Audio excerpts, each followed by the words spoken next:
Trigonometrical functions है उसका एक बहुत ही अच्छा क्वेश्चन है, उसको हम लोग देखते हैं कैसे इसको हैंडल करना है।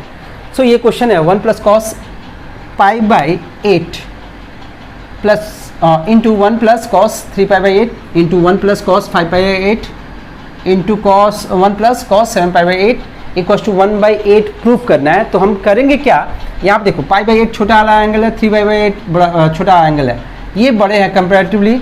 अगर आप इन दोनों को ऐड करो, इस वाले को इसमें ऐड करो तो देखो पाई हो जाएगा, पाई by 8 plus 7 pi by 8 pi by 8 हो जाएगा, ठीक है, सॉरी 8 पाई बाई 8 हो जाएगा जो कि हो जाएगा पाई। सिमिलरली इन दोनों को प्लस करोगे तो ये भी पाई हो जाएगा। तो ये बड़ा वाला एंगल है, इसको हम ब्रेक करेंगे। इसको हम कैसे ब्रेक करेंगे देखो ध्यान से, इस वाले टर्म को हम कैसे करते हैं solve, 1 plus cos 7 pi by 8, इसको हम लिख सकते हैं 1 plus cos pi minus pi by 8। देखो तो एलसीएम लोगो तो 8 pi minus 1 pi 7 pi by 8 हो गया।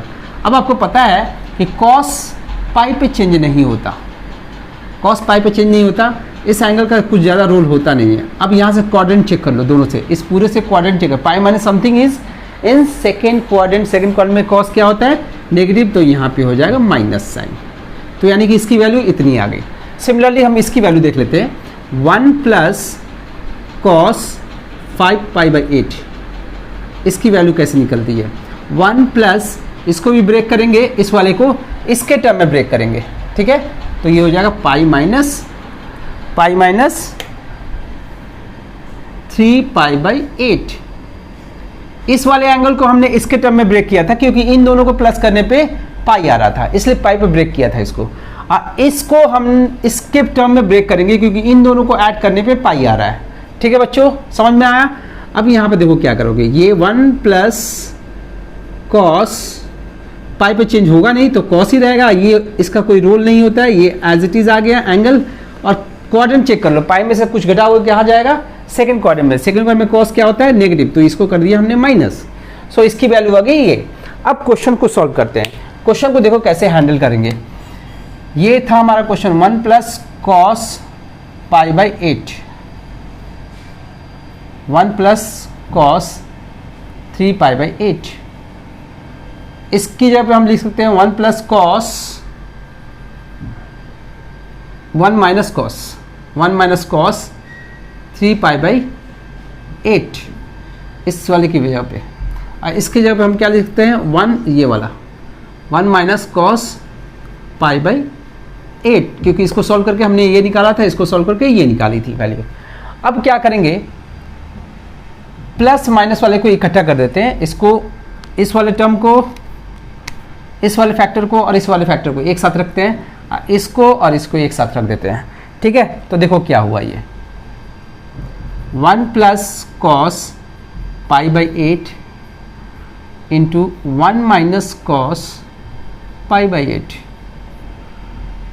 1 plus cos 3 pi by 8, 1 minus cos 3 pi by 8। a plus B, a minus B, ये होता है a square minus B square. Similarly यहाँ पे भी अप्लाई करेंगे, a square minus B square. हमने फॉर्मूला क्या अप्लाई किया, a plus B, a minus B equals to a square minus B square, ये वाला फॉर्मूला अप्लाई किया। अब देखो क्या करेंगे इसे यहाँ पे, इसके बाद ये 1 माइनस कॉस स्क्वायर, ये होता है sine square pi by 8। Similarly ये हो जाएगा sine square 3 pi by 8। Clear है बच्चों, इतना क्लियर है। पाई बाई 8 देखो होता क्या है, पाई बाई 8 और 3 पाई बाई 8 देखते हैं कितना होता है।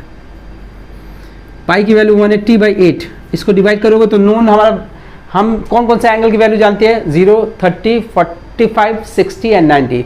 उसके टर्म में ये नहीं आ रहा है, लेकिन अगर इसको 2 से मल्टीप्लाई कर दोगे तो देखो ये पाई बाई 4 हो गया, जो कि हम जानते हैं। इसको 2 से मल्टीप्लाई कर दोगे तो 3 पाई बाई 4 हो गया, जो कि 135 डिग्री होता है। ये क्यों समझा रहा हूँ, इसके पीछे लॉजिक है। देखो इसकी वैल्यू हमें नहीं पता, लेकिन जहाँ भी ये एंगल ट्वाइस हुआ, डबल हुआ, उसकी वैल्यू पता है। ये एंगल अगर ट्वाइस हो जाएगा तो उसकी वैल्यू पता है। सिमिलरली इसको अगर हमने ट्वाइस कर दिया तो इसकी वैल्यू पता है। तो एंगल ट्वाइस कब होता है? जब हम डबल एंगल फॉर्मूला यूज करते हैं। डबल एंगल फॉर्मूला क्या होता है? ये देखो, 1 प्लस कॉस 2 थीटा, इसका फॉर्मूला होता है 2 कॉस स्क्वायर थीटा। लेकिन जहां यहां माइनस आता है, इसका फॉर्मूला हो जाता है 2 साइन स्क्वायर थीटा। सो यहाँ पे हम ये फॉर्मूला अप्लाई करेंगे।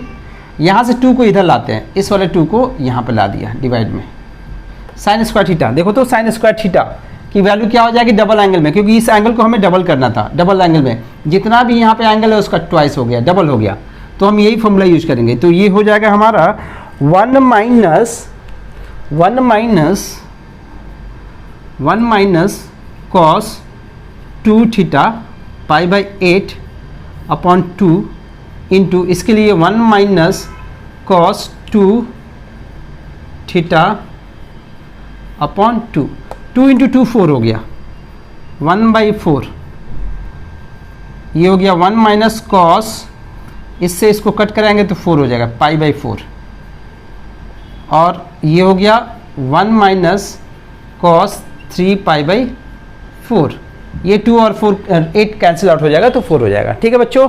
अब यहाँ पर देखो, हमने देखा था ये 135 होता है, तो कॉस 135 की वैल्यू कितनी होती है? इसको हम कॉस 90 प्लस 45 लिख सकते हैं। आपको पता है कि 90 प्लस 45 लिख सकते हैं। 90 पे चेंज होता है, ये ट्रिग्नोमेट्रिक रेशियो हो जाएगा साइन 45 एज इट इज आता है। ये क्वाड्रेंट चेक कर लेते हैं। यहाँ से 2 चीज़ देखनी होती है, एक ये देखनी होती है, ये बताता है कि चेंज होगा कि नहीं हो, एक ये देखनी होती है क्वाड्रेंट। 2 चीज़ें ध्यान रखना, इसका कुछ खास रोल नहीं होता है, ये क्वाड्रेंट चेक करने में यूज होता है। ठीक है। सो यहाँ से हम इसने बताया कि चेंज होगा, ये टी आर चेंज होकर साइन में बदल जाएगा, और इसका कोई ज़्यादा रोल नहीं है। इसको एज इट इज़ यहाँ पे लिखते हैं। अब क्वाड्रेंट चेक कर लो, 90 plus something is in second quadrant. So वहाँ पे कॉस क्या होता है? माइनस, तो ये माइनस का होगा। ठीक है। तो यहाँ पे हम लिख सकते हैं ये 1/4, 1 माइनस कॉस 45 की वैल्यू होती है 1/√2, 1 माइनस इसकी वैल्यू लिखेंगे माइनस 45, तो ये हो गया प्लस साइन 45।